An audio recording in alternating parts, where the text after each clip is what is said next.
Hello friends, welcome back to my channel.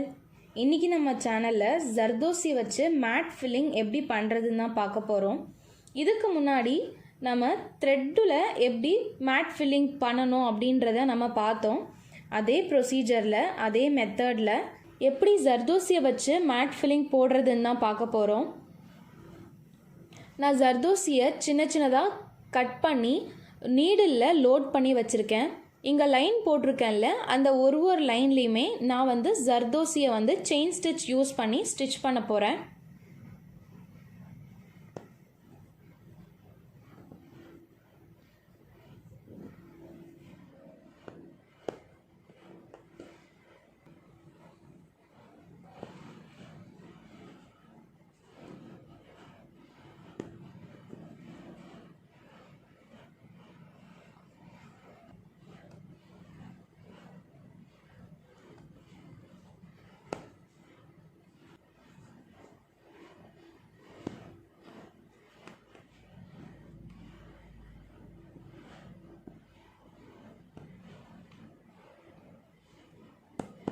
இந்த மாதிரி எல்லா லைனையுமே நம்ம ஸ்டிச் பண்ணிக்கணும்.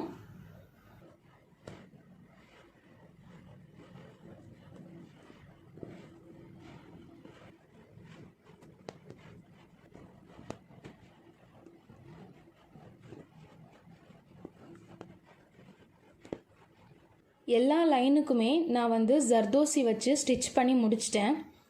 அடுத்ததாக இதில் எப்படி மேட் ஃபில்லிங் போடுறது அப்படின்றது தான் நான் இப்போ சொல்ல போகிறேன். மேட் ஃபில்லிங் போடுறதுக்கு நான் ஒரு நார்மலான நீடில் தான் த்ரெட்டு கோத்து வச்சுருக்கேன். இது நம்ம ஆரி ஒர்க்குக்கு யூஸ் பண்ணுற நீடில் கிடையாது. பட்டன் தைக்கிறதுக்கு யூஸ் பண்ணுவோம்ல, அந்த நீடில் தான் நான் நூலை கோத்து வச்சுருக்கேன். இந்த நீடில் யூஸ் பண்ணி தான் நம்ம மேட் ஃபில்லிங் பண்ண போகிறோம். முதல்ல நான் இந்த இடத்துல இருந்து ஸ்டார்ட் பண்ணுறேன். இப்படி எடுத்துட்டு ஜர்தோசியை நீடில் கோத்துக்கோங்க. இதில் ஒரு ஜர்தோசியாக தான் நம்மளால் கோக்க முடியும்.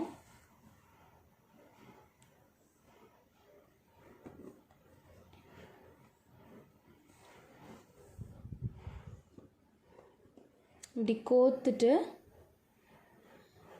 இங்கே வச்சு நான் இதை ஸ்டிச் பண்ணிடுறேன். அடுத்தது நம்ம இந்த லைனில் போகக்கூடாது, ஒரு லைன் விட்டுட்டு நெக்ஸ்ட் லைனில் தான் நாம் ஸ்டார்ட் பண்ணணும்.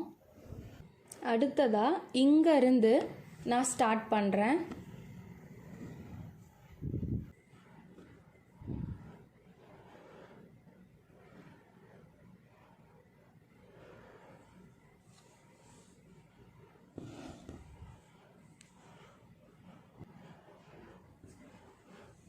நெக்ஸ்ட்டு ஒரு லைன் விட்டுட்டு இன்னொரு லைன் பண்ணுறதுக்கு நமக்கு இங்கே லைன் இல்லை. அதனால் இந்த ஃபஸ்ட்டு ரோவில் இந்த 2 லைன் மட்டும்தான் வரும். அடுத்தது நம்ம எங்கேருந்து ஸ்டார்ட் பண்ண போகிறோன்னா, இங்கே இருக்குல்ல, இதுக்கு அப்படியே பக்கத்தில் கொஞ்சம் நெருக்கமாக போட போகிறோம்.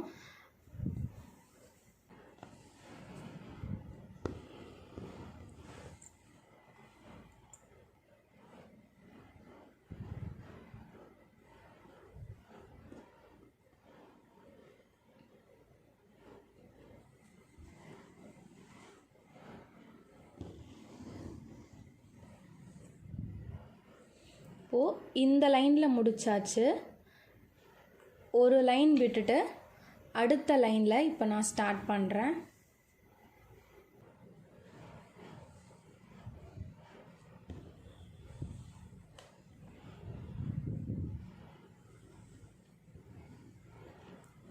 இப்போது இங்கே போட்டுட்டோம். மறுபடியும் இங்கேருந்து நாம் எடுக்கணும்.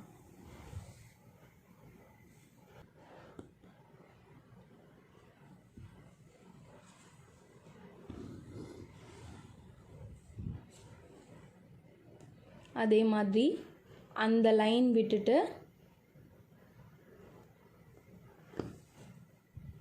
அடுத்த லைனில் போடுறோம்.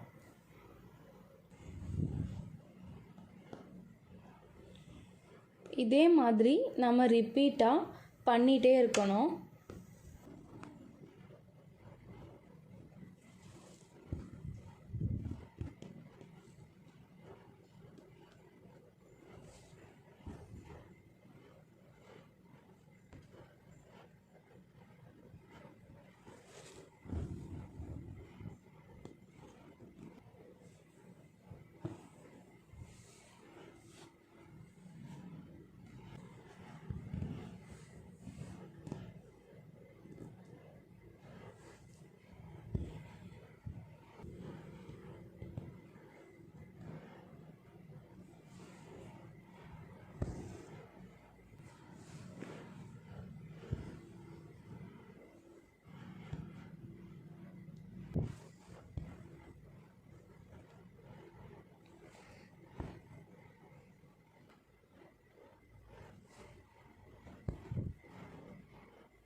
மேட் ஃபில்லிங்கை நாம் இப்போது ஸ்டிச் பண்ணி முடிச்சிட்டோம்.